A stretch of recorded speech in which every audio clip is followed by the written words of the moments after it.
오늘 주신 하나님의 말씀 마가복음 2장 18절에서 28절까지 말씀이 되겠습니다. 마가복음 2장 18절에서 28절까지 말씀. 제가 한 절, 여러분이 다음 절 교독하는 방식으로 읽겠습니다. 요한의 제자들과 바리새인들이 금식하고 있는지라 혹이 예수께 와서 말하되 요한의 제자들과 바리새인의 제자들은 금식하는데 어찌하여 당신의 제자들은 금식하지 아니하나이까?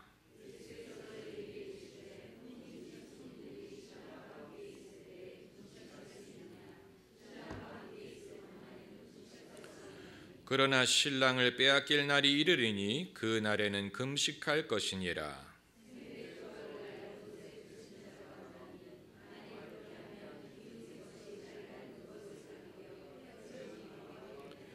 새 포도주를 낡은 가죽 부대에 넣는 자가 없나니 만일 그렇게 하면 새 포도주가 부대를 터뜨려 포도주와 부대를 버리게 되느니라. 오직 새 포도주는 새 부대에 넣느니라 하시니라.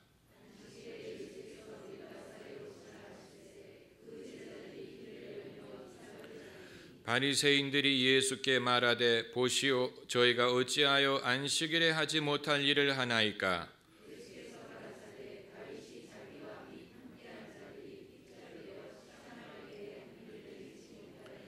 그가 아비아달 대제사장 때 하나님의 전에 들어가서 제사장 외에는 먹지 못하는 진설병을 먹고 함께한 자들에게도 주지 아니하였느냐?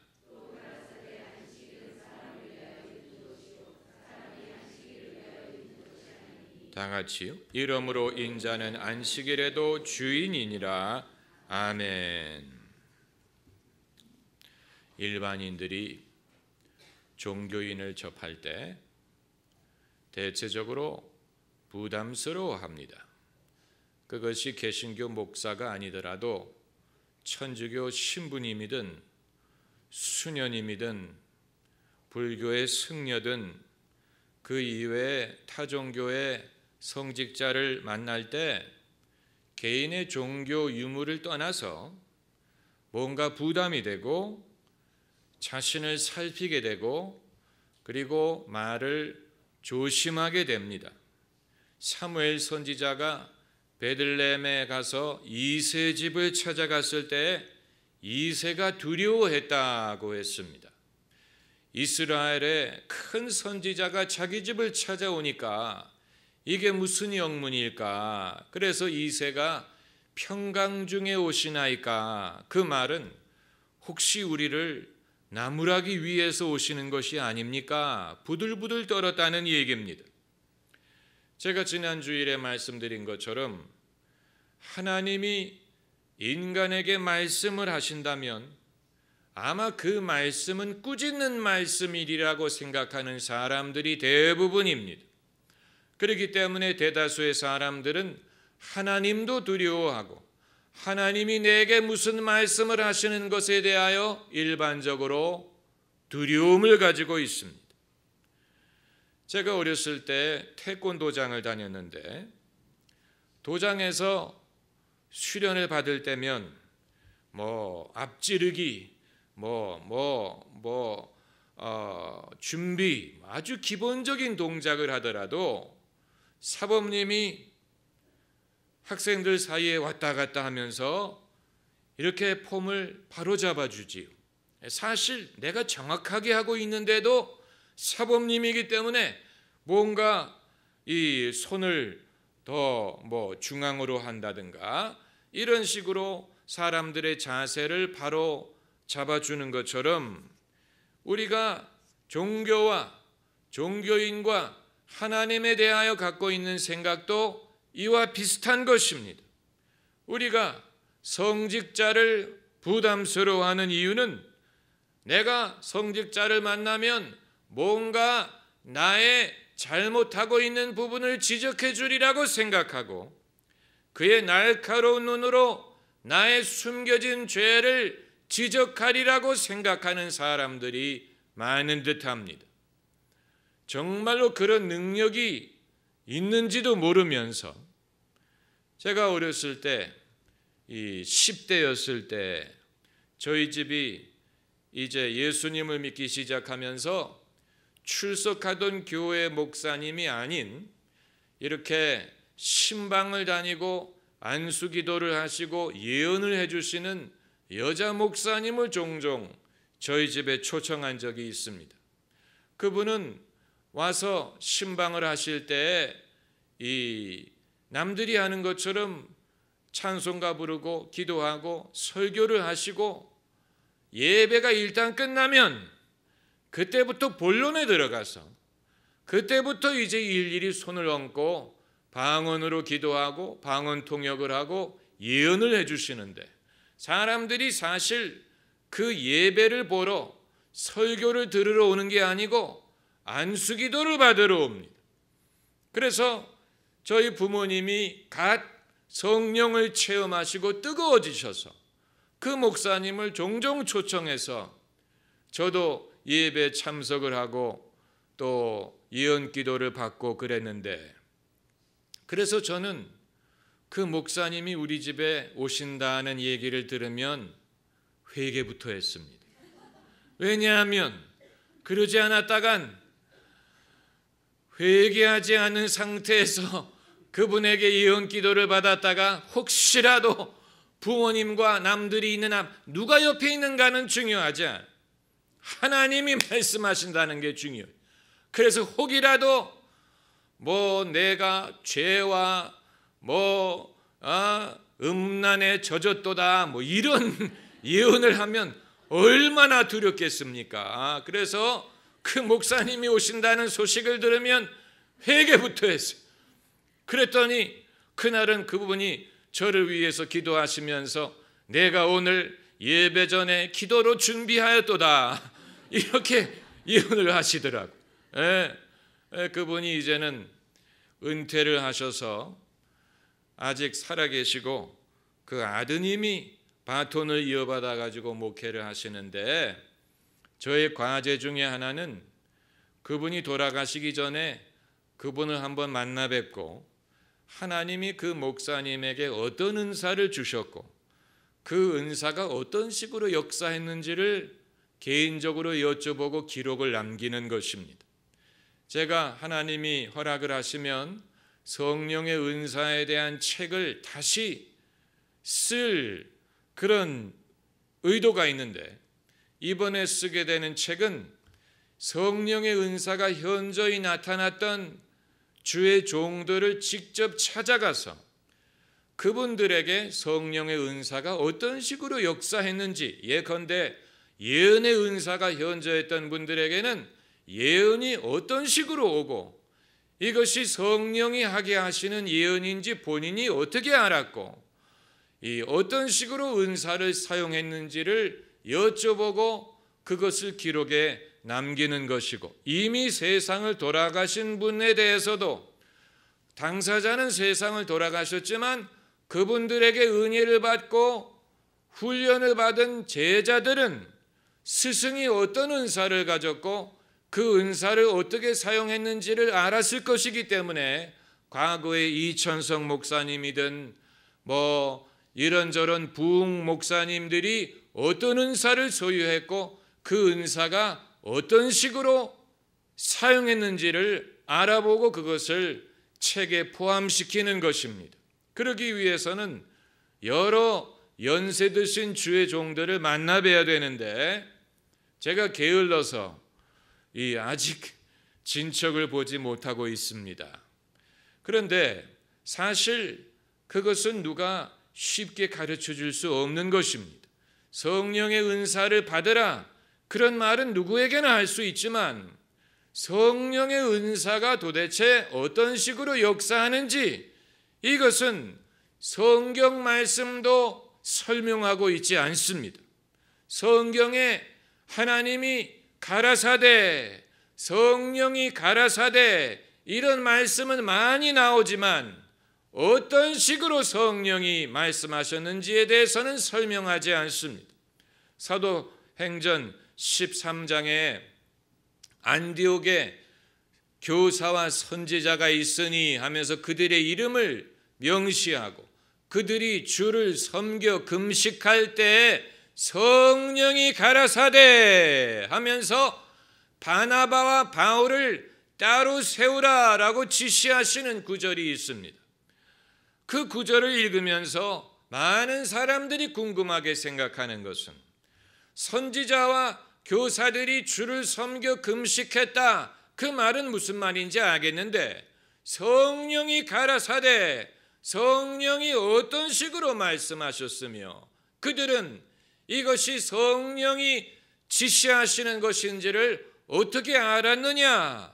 이것은 사실 그 은사를 사용해 본 적이 아닌 사람이면 무슨 말인지 감도 잡을 수가 없고 실감을 하기가 어려운 부분입니다. 이미 세상을 떠난 오럴 로버츠 목사님이 그 구절을 가지고 설교할 때 본인은 이것이 방언으로 기도하다가 방언을 통역한 것이라고 확신한다, 이렇게 설명한 것을 제가 들은 적이 있는데, 여러분, 성령은 여러 가지 은사를 주시고 여러 가지 방법으로 역사하시는데 그것을 배울 수 있는 거의 유일한 길은 이미 할 줄 아는 사람을 통해서 보고 배우는 길이 최고의 방법입니다. 예언의 은사라면 예언을 하는 사람을 따라다니고 보면서 배우는 것이 최고의 방법이고, 병자를 위해서 기도하는 것을 배우려고 하는 사람은 병자들을 고치는 은사가 있는 사람을 찾아다니면서 보고 배우는 것이 최고의 방법이에요. 그러기 위해서는 엘리사가 엘리야 선지자를 쫓아다녔던 것처럼 하나님이 기름을 부으시고 사용하시는 사람을 가까이 하고 그 사람의 사역하는 것을 열심히 보고 흉내내고 나도 저것을 할 수 있는지를 끊임없이 생각해야 됩니다. 이것은 신앙뿐만이 아니고 모든 것이 마찬가지가 아닙니까? 음악이든 미술이든 비즈니스든 뭐 어떤 것이든 그것을 배우는 최선의 길은 잘하는 사람을 보고 흉내내는 것입니다. 그래서 음악을 하는 사람은 연주자의 CD를 들으면서 아니면 연주회를 찾아다니면서 저 사람은 이런 식으로 이 곡을 소화하는구나, 이런 식으로 이것을 표현하는구나 보고 흉내내고 그러면서 그것이 연습이 돼서 그 사람을 닮아갈 수 있는 것과 마찬가지, 모든 것이 그렇습니다. 신앙도 예외가 아니에요. 그런 면에서 저는 우리 성도들이 도대체 저에게 뭘 배울 의사가 있는지 궁금하게 생각할 때가 많습니다. 왜냐하면 별로 뭘 보고 흉내내려는 것을 제가 발견할 수가 없어요. 도대체 저로부터 무엇을 배울 의사가 있는 것인지, 아니면 빵집에 찾아가는 손님이 빵 만드는 법은 배울 의사가 없고 베이커가 만드는 빵만 먹으려고 하는 것처럼 제가 하나님의 말씀을 전하면 그것을 납작 받아먹기만 하고 어떤 식으로 하나님을 섬기는가에 대해서는 전혀 배울 의사가 없는 것처럼 저를 가까이 하려고 하지도 않고 저에게 무슨 와이로를 바치지도 않고 뭔가 저에게 가르쳐달라고 부탁하지도 않고 궁금하게 생각할 때가 많아요. 뭔가 내가 성도들에게 가르쳐드릴 게 많이 있다고 생각하는데 찬양을 인도하는 법이든 무슨 이 기도회를 인도하는 법이든 여러 가지 여러분이 보고 배울 것이 많이 있는데 도대체 그것을 흉내내려는 그런 조짐도 보이지가 않고 그러나 사실 이것은 성령이 행하시는 일이지 사람이 임의로 할 수 있는 것은 아니에요. 아마 여러분이 저희 교회를 오신다는 사실 자체가 성령이 여러분의 발걸음을 인도하셨다는 증거고, 여기에서 여러분이 가장 배울 것이 많이 있기 때문에 인도하신 것이라고 보고, 이미 겉으로 드러나든 드러나지 않든 여러분이 배울 만큼 배우고 계시다고 생각을 해야 저도 마음이 편하지요. 그럴 것이라고 생각이 됩니다. 제가 여러분이 사역을 하든 섬기는 그런 장면을 볼 기회가 별로 없기 때문에 사실 여러분이 어떤 흉내를 내는지 제가 알 수는 없어요. 제가 없는 자리에서 여러분이 저를 얼마든지 흉내내고 있는데 제가 모를 수도 있는 것이고, 그렇습니다마는, 그러나 부모는 자식이 뭐 잘생기든 뭐 공부를 잘하든 그것보다도 제일 자식이 대견할 때가 언제입니까? 자기를 닮은 구석이 보일 때, 그때가 제일 대견하고 우리 아들, 우리 딸, 내 새끼 이렇게 생각하는 게 아닙니까? 부모가 잘났든 못났든 발가락이라도 자기를 닮은 구석이 나타날 때 그걸 제일 자랑스러워하고 보람스러워하고, 부모가 그래서 제일 예뻐하는 자식이 누구냐? 자기를 가장 닮은 자식이, 뭐 성격상이든 재능이든 외모든 자기를 제일 닮은 아이를 뭔가 거기에 더 마음이 가지 않습니까? 물론 이것은 부모의 생각대로 되는 것은 아닙니다마는, 그래서 우리가 일반적으로 성직자, 목사, 주의 종에 대해서 두려워하는 이유는, 내가 저 사람을 만나면 아마도 나의 부족함, 나의 허물, 나의 죄를 지적하고 야단칠 것이다, 이런 식으로 생각을 하는 경우가 많아요. 그건 늘 일어나는 일이기 때문에 새삼스럽지 않습니다. 성도들과 같이 식사를 할 때 보면 누가 앞자리에 앉느냐를 놓고 다투는 게 아니고, 저마다 앞자리에 앉겠다고 하는 게 아니고 저마다 앞자리에 안 앉겠다고 하는 바람에 왜 앞자리가 제일 부담스럽다고 생각하는지, 왜 대각선은 덜 부담스럽고 옆자리는 덜 부담스럽다고 생각하는지는 모르겠지만, 제일 앞에 있어야 영적으로 이 거리가 제일 가깝다고 생각을 하는 모양입니다만은, 일반적인 현상이 그렇다는 것입니다. 이것은 우리가 세상적으로 갖고 있는 지혜와는 거리가 먼 것입니다. 우리가 세상적으로 갖고 있는 일반적인 인생의 지혜는 칭찬은 고래도 춤추게 한다, 이런 책이 잘 팔리는 것처럼, 일반적인 인생의 지혜는 탓하기보다는 칭찬으로 사람을 가르치라, 이렇게 하지 않습니까? 그러나 종교에 대해서만큼은 하나님이 나를 칭찬하실 리도 없고, 내가 주의 종을 만났을 때 칭찬을 받을 가능성은 별로 없다고 생각하기 때문에 칭찬하지도 않고 아울러 춤을 출 일도 없습니다. 그게 종교의 모습이.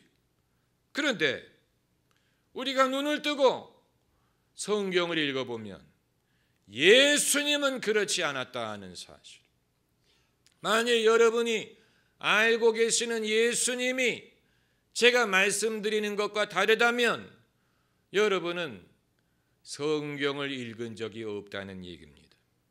예수님은 여느 종교인처럼 사람들을 만나지 않으셨습니다. 예수님처럼 거룩한 분이 어디 있습니까? 예수님처럼 모든 것을 알 만한 분이 어디 계십니까? 베드로가 예수님이 내가 나를 사랑하느냐 물어봤더니 베드로가 뭐라고 대답했습니까? 주님은 모든 것을 아시오매. You know all things. 주님이 모든 것을 알면서 왜 나에게 그것을 3번이나 물어봅니까? 라는 질문인데, 주님은 거룩하신 분인 것뿐만이 아니고 모든 것을 아신 분임에도 불구하고 예수님이 누구를 만나든 그들의 죄, 그들의 허물을 면전에서 지적하신 적이 없다는 사실이, 사마리아 우물가 여인을 만나셨을 때 예수님이 말씀하셨어요. 내 남편을 데려오라. 그랬더니 여자가 대답하기를 남편이 없나이다. 그때 예수님이 남편이 없다는 내 말이 옳도다. 내가 남편이 5 있었으나 지금 있는 남자는 내 남편이 아니니 남편이 없다는 말이 옳도다. 그것은 모든 것을 아시는 주님이 그 여성의 삶을 꿰뚫어 보면서 어떻게 보면 스캔들처럼 보일 수 있는 이 일을 지적하신 것인데, 그런데 그 여성은 그 말씀을 듣더니 내가 보니 당신은 선지자로소이다. 다시 말하면 예수님의 뚫어보시는 말씀에 위축되지 않았다는 사실. 무슨 말인지 아시겠어요? 예수님이 그 여성의 허물을 지적할 목적으로 그 말씀을 하신 게 아니라는 얘기예요. 내가 5 남편이 있었으되 지금 있는 남자는 내 남편이 아니니 내 말이 옳도다. 이 말씀을 하신 목적은 그 여성을 비난하기 위해서 하신 것이 아니에요. 만일 비난하기 위해서 하신 말씀이었다면 그 여성은 더 이상 할 말이 없었을 것이고 얼굴이 창백해졌을 것이고 예수님과의 대화는 불가능했을 것입니다. 그런데 그게 아니고 오히려 그 여성의 신앙적인 호기심을 돋구는 결과를 낳은 것은 예수님이 당신이 보시는 것을 말씀하신 목적은 탓하기 위한 것도 아니고 야단치기 위한 것도 아니고 죄를 지적하기 위한 것도 아니고 사람을 민망하게 하기 위한 것도 아니었어요.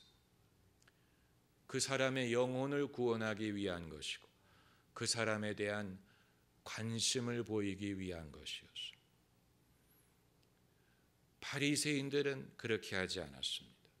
그렇기 때문에 바리새인들을 만나는 일은 기쁜 일이 아니고 언짢고 짜증나고 두려운 일이었습니다. 오늘 본문에 예수님의 제자들에 대하여 바리새인들이 2번이나 비난하는 말을 하는 것을 볼 수 있는데, 첫 번째는 요한의 제자들과 바리새인들의 제자들은 금식하는데 어찌하여 당신의 제자들은 금식하지 아니하나이까? 라고 예수님의 제자들을 비판했어요. 남이 금식을 하면 나도 금식을 해야 됩니까? 왜 이들은 신앙을 늘 뭘 하면 안 되고 늘 뭔가 괴로워야 되고 무엇을 금해야 되고 절제해야 되고 힘들어야 되고 배고파야 되고 괴로운 것으로 신앙을 이해를 하고 있습니까? 그래서 예수님이 신랑이 신부와 같이 있을 때 어찌 금식할 수 있겠느냐라고 신앙생활에는 늘 바리새인들이 생각하는 것처럼 무엇을 금하고 무엇을 야단치고 괴롭고 절제하고 참고 이런 것만 있는 것이 아니고 신랑이 함께 있을 때는 기뻐하고 춤추며 잔치가 벌어져야 되는 것처럼 신앙이 있음으로 해서 사람들의 삶이 더 풍성해지고 기쁘고 더 잔치하는 이런 것에 대해서 예수님이 설명을 하셨지만 바리새인들이 그것을 이해했을 것 같지 않습니다. 왜냐하면 곧바로 다음 구절에 또 어떤 비판을 하냐면, 안식일 날 예수님과 제자들이 밀밭을 지나다가 이들이 길을 열며 이삭을 잘랐다 그랬어요. 이것은 이제 마태복음, 누가복음에는 좀 더 구체적으로 이들이 배가 고파서 이삭을 손으로 까서 먹었다라고 되어 있습니다. 이것은 마태와 누가의 버전이 더 정확한 것으로 보입니다. 마가복음에서는 그냥 길을 열며 이삭을 잘랐다라고 했지만 그들이 제자들이 한 것은 좀 더 구체적으로 이삭을 까서 먹은 것이라고 보는 것이 타당합니다. 왜냐하면 예수님이 그들을 변호하면서 뭐라고 말씀하셨냐면 다윗이 핍절되어 시장할 때에 제사장 외에 먹지 못하는 진설병을 먹고 함께한 자들에게도 주지 않았느냐 하면서 먹는 것에 대한 전례를 찾으신 것을 보면 제자들이 한 것은 그냥 손으로 이삭을 자른 것뿐만이 아니고 그것을 먹은 것을 포함했을 것이다 라고 해석하는 것이 타당합니다. 많은 신학자들이 마가복음이 제일 처음 기록된 복음서고 그것을 마태와 마가가 참고해서 수정할 것은 수정하고 보탤 것은 보탰다고 보는 이유가 바로 이런 이 평행구절 때문에 그런 것입니다. 마가가 뭔가 디테일을 빠뜨린 면이 있어요. 그래서 나중에 마태와 마가가 그것을 수정해서 이들이 손으로 비벼 이삭을 먹었다라고 추가를 한 것입니다. 무슨 말인지 아시겠지요? 왜 신학자들이 마가복음이 처음 기록됐고 다른 복음서 저자들이 같은 소스를 보고 거기에 수정 보완했을 것이라고 이론을 펴는 이유를 여기에서 발견할 수가 있습니다. 그런데 그건 그렇게 중요하지 않습니다. 중요한 것은 바리새인들이 보기에 예수님의 제자들이 안식일 날 이삭을 까서 먹었다는 것은 먹은 것이 잘못이 아니고 손으로 깐 게 잘못이라는 거예요. 왜냐하면 까는 행위는 일이라는 거예요. 일을 하면 안 되는데 손으로 깐 행위가 일에 해당하기 때문에 안식일을 어겼다는 거예요. 따질 것 가지고 따져야지. 이게 바로 이제 이 약대는 삼키고 이 하루살이는 걸러내는 그런 원리입니다. 그러니까 바리새인들은 칭찬하는 것은 한 번도 없고 늘 사람들을 볼 때 그것이 뭐 세리든 이방인이든 심지어 예수님의 제자들마저도 바리새인들 눈에 보면 늘 부족한 것만 보이는, 늘 잘못하는 것만 보이는, 그래서 그들이 성격이 나빠서 이렇게 하는 것이 아니고 나름대로 신앙적인 열정과 정의감에 붙들려서 하는 것입니다. 사람이 신앙을 잘못 가지면 무서워진다는 것이 바로 이런 것을 보고 말하는 것입니다. 그런데 이런 경우에 예수님이 뭐라고 말씀하셨고 어떻게 하셨는지를 우리가 봐야 됩니다. 예수님이 이런 모든 경우에 비판의 대상이 된 사람들을 변호하시고 그들을 이해하시고 그들의 편이 되어 주셨습니다. 여러분이 성경을 읽으면서 발견하는 예수님이 그 예수님이 아니라면 여러분은 이제껏 성경을 진지하게 읽은 적이 없는 것입니다. 이 구절뿐만이 아니고 다른 많은 구절에서 우리가 일관적으로 발견하는 것은 이러한 종교적인 비판의 대상이 되는 사람들을 거의 유일하게 예수님이 두둔하셨다는 사실.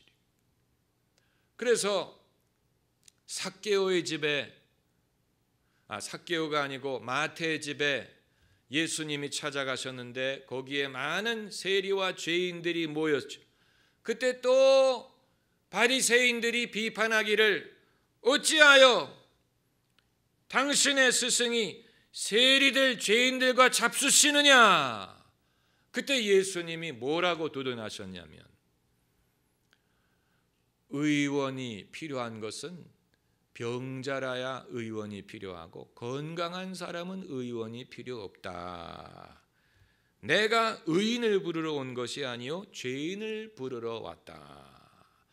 이들이 죄인 맞는데 내가 이와 같은 사람들을 부르러 왔기 때문에 이들과 같이 식사하는 것이다. 그들을 두둔하는 것이죠. 좀 더 대표적인 경우는 간음하다가 잡혀온 여인에게 사람들이 돌을 던지려고 하면서 예수님을 시험하기를 율법에 기록되었으되 간음한 사람에게 돌을 던지라고 하였는데 당신은 뭐라고 말씀하시나이까? 여러분 이미 다 아시는 얘기입니다. 예수께서 이 여인을 무엇으로부터 보호하셨습니까?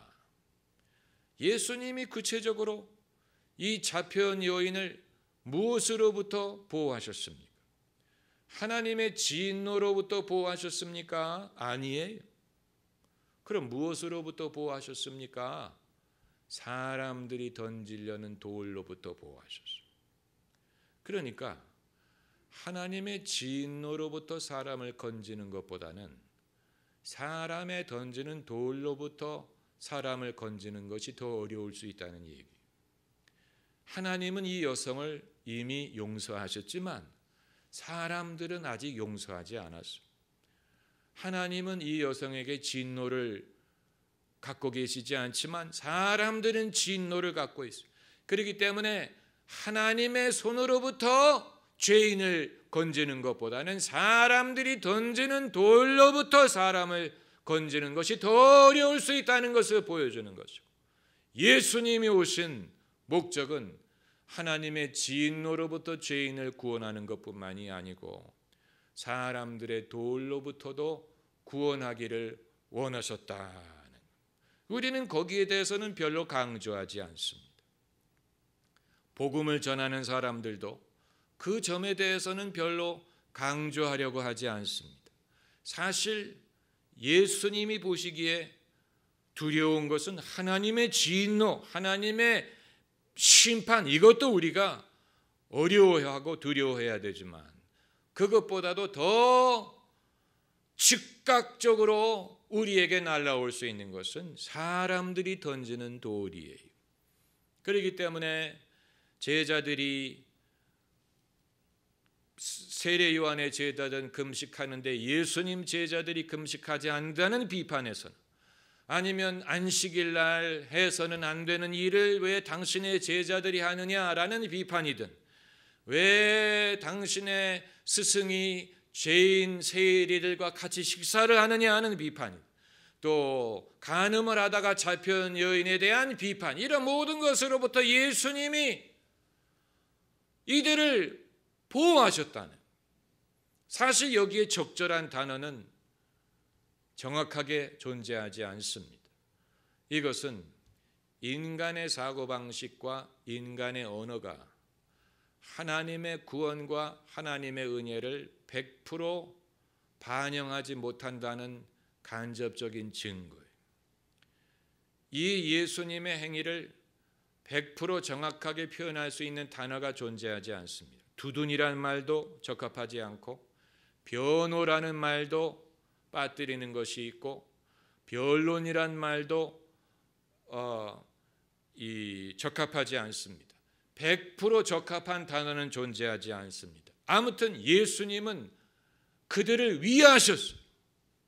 그들을 위하셨어요. 그것만은 분명. 치유의 언어를 우리가 공부하고 있는데, 치유의 언어. 치유의 언어가 무엇이냐?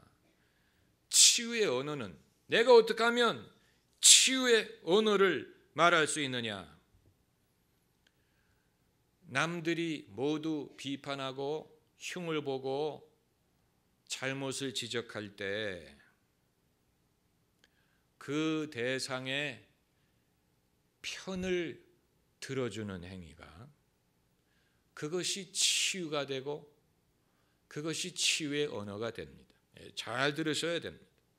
편을 들어주는데 내 입장에서 편을 들어주는 게 아니고 예수님의 입장에서 편을 들어줄 때 그것이 치유가 됩니다. 내 입장에서 편을 들어준다는 말은, 남들이 다 딸을 하니까 나는 이 사람의 친구가 되겠다. 그건 내 입장에서 두둔하는 것, 내 입장에서 편을 들어주는, 그것도 당연히 도움이 돼요. 그러나 그것은 치유까지 되는 건 아니에요. 그냥 위로가 될 수는 있어요. 치유까지 되는 건 아니에요. 그러나 내 입장에서 편을 들어주는 것이 아니고 주님의 입장에서 편을 들어주게 되면 그것은 치유가 됩니다. 그럼 주님의 입장에서 편을 들어준다는 것은 무슨 말이냐? 이건 여러분이 잘 분별해서 들으셔야 됩니다. 주제 넘은 말을 하라는 말이 아니에요. 자칫하면 주제 넘은 말을 할 수 있습니다. 만일 우리가 우리의 권한을 벗어나서 내가 할 수 없는 말을 하고 내가 할 수 없는 행위를 하게 되면 그게 바로 주제 넘는 것이고 바로 이 2장에서 유대인들이 예수님에게 한 말처럼 참남한 말이 되는, 우리가 주제를 넘어가면 그건 하나님을 모독하는 참남한 말이 되는 것입니다. 그러므로 누가 어떤 잘못을 했다, 그래서 사람들이 비판의 화살이 그에게 날아갈 때 만일 우리가 괜찮아 우리가 다 하는 일이야, 괜찮아, 나만 믿어, 만약 이렇게 하게 된다면 이게 바로 주제 넘은 말이 되고 이건 우리의 권한을 벗어나는 말이 되는, 우리는 그런 식으로 말을 할 권리가 없어요. 누가 잘못한 것에 대해서 다 인간이기 때문에 그럴 수 있어, 괜찮아 하나님이 괜찮다고 말씀하시기 전에는 어느 누구도 임의로 괜찮아라고 말할 수 있는 권리는 없어요. 그건 주제 넘은 말이 되는 것입니다. 그건 주님의 편에서, 주님의 입장에서 그 사람을 편을 들어주는 것이 아니에요. 그럼 무엇이 주님의 입장에서 편을 들어주는 것이냐? 복음을 증거하는 것이 주님의 입장에서 그 사람의 편을 들어주는 것입니다.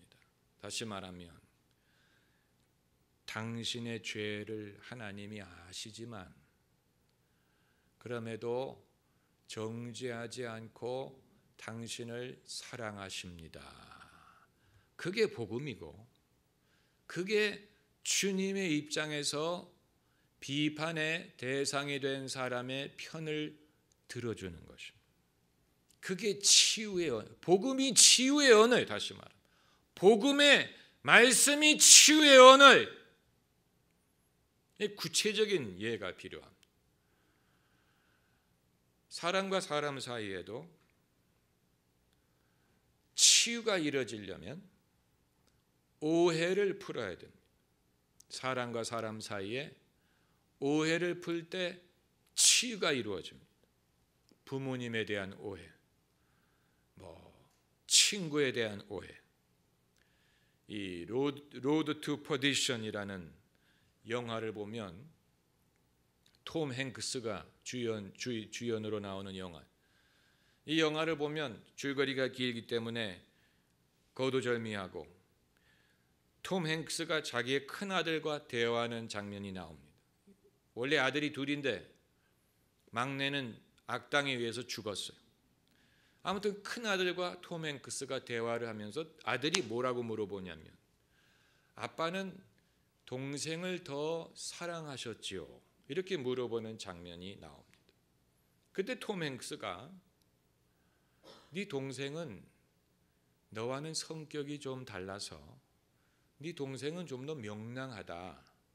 그래서 내가 그 애를 더 귀여워했지만 그렇다고 그 아이를 더 사랑한 것은 아니다.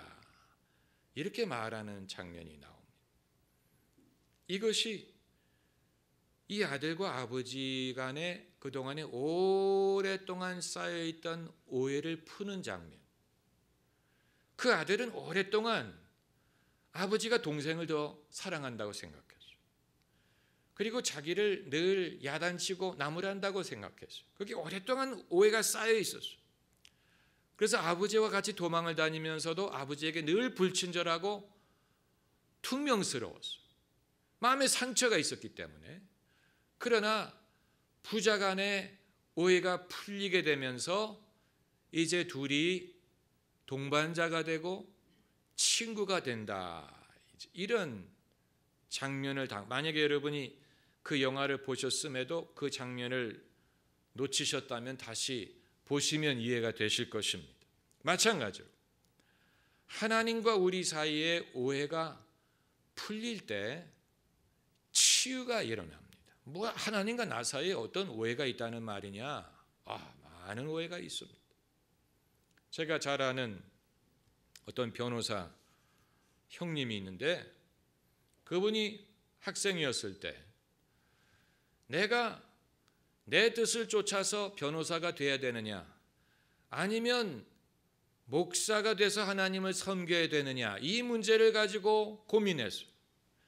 그리고 이 고민에 대한 하나님의 해답을 듣기 전에는 도저히 더 이상 무엇을 할 수 없다고 생각을 하고 예언의 은사가 있는 기도원 원장님을 찾아가기로 결정을 했어요. 그래서 그 기도원의 정문에 들어서는데 원장님이 저기서 뛰어오더래. 그러면서 자네가 오늘 나에게 기도받으러 온 청년이 아니냐 이렇게 물어보더래. 그래서 그 자리에서 무릎을 꿇고 그 원장님의 기도를 받았는데 그 원장님이 예언을 하면서 뭐라고 얘기하셨냐면 하나님이 주시는 예언, 내가 너를 목사로 쓸 수 있었으나 내가 소원하는 일은 내가 축복하리라 이렇게 말씀하시더라. 그 한마디 말씀으로 이 청년이 오랜 세월 동안 갖고 있었던 의구심과 두려움과 하나님에 대한 오해가 다 풀리고 이제는 자유로운 마음, 담대한 마음으로 그의 꿈꾸던 일을 할 수 있었고 그리고 변호사가 되든 무엇이 되든 여전히 충실한 하나님의 종으로 하나님을 섬기고 있다.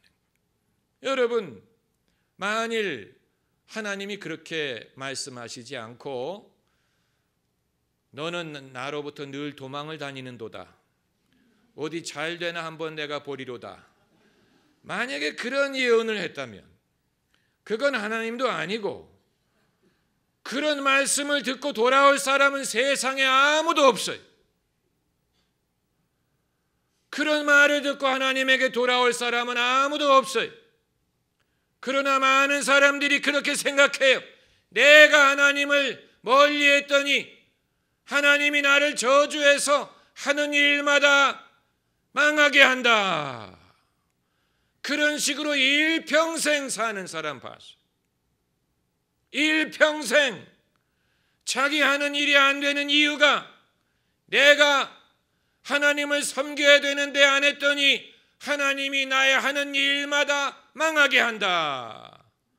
이렇게 생각하면서 사는 사람 봤어요. 오해. 하나님이 뭐가 부족해서 한 사람이 하나님이 원하는 대로 100% 하지 않았다고 그 사람이 하는 일마다 망하게 하십니까? 도대체 그것을 통하여 하나님이 무엇을 얻으며 무슨 영광을 받으시겠습니까? 그러나 많은 사람들이 그렇게 생각하는, 그런 식으로 염려하는 것. 지난주에 우리가 읽었던 성경 구절에서 중풍병자가 예수님께 찾아왔을 때 예수님이 그 병에 대해서 말씀하시기 전에 죄에 대해서 말씀을 하셨는데 죄에 대해서 말씀하신 게 아니고 내 죄의 사함을 받았다 하는 말부터 하셨어요. 내 죄의 사함을 받았느니라 라고 현재형으로 말씀하신 게 아니고 한번 보세요. 보셔야 돼요. 2장 5절에 소자야 내 죄의 사함을 받았느니라 완료형으로 말씀하셨어요. 따라해보세요. 완료형. 그 말은 이미 이루어졌는데 예수님이 이제 선포하시는 거예요. 언제 죄 사함을 받았는지 이 사람도 몰라요. 믿지 못했어요. 아직도 하나님이 그를 미워한다고 생각했을 거예요. 그렇기 때문에 그의 몸의 병을 고치기 전에 먼저 예수님이 이 말씀부터 하실 필요가 있었던 것입니다. 하나님과의 오해를 풀고 하나님과의 오해를 풀었더니 치유가 이루어질 수 있었다. 우리가 원하는 것은 그냥 문제가 해결되는 것이 아니고 하나님과의 막혔던 담, 하나님에 대하여 오해했던 것, 내가 하나님을 신뢰하지 못했던 것, 하나님이 이미 베푸신 은혜지만 내가 알지 못하고 듣지 못하고 믿지 못했던 것부터 회복해야 됩니다. 이 중풍병자가 예수님 앞에 나왔을 때 그때 죄사함을 받은 게 아니에요.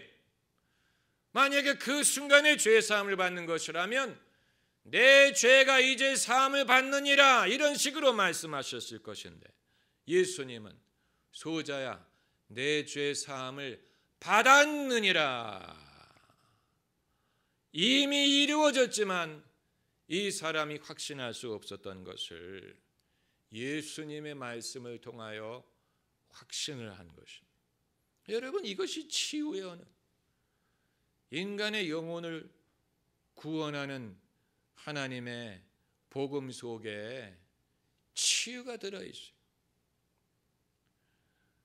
만일 우리가 예수님이 이런 일을 행하지 않았는데 임의로 이런 공수표를 날리게 된다면 그거야말로 주제넘는 말이 되지만 예수님이 이루신, 예수님이 이미 베풀어 주신 속죄함 속죄함 내 죄를 주께서 속했네 할렐루야 소리를 높여 찬양하세 그 피로 속죄함 얻었네. 그 피로 속죄함 얻겠네가 아니고 얻었네. 한번 따라해보세요. 얻었네.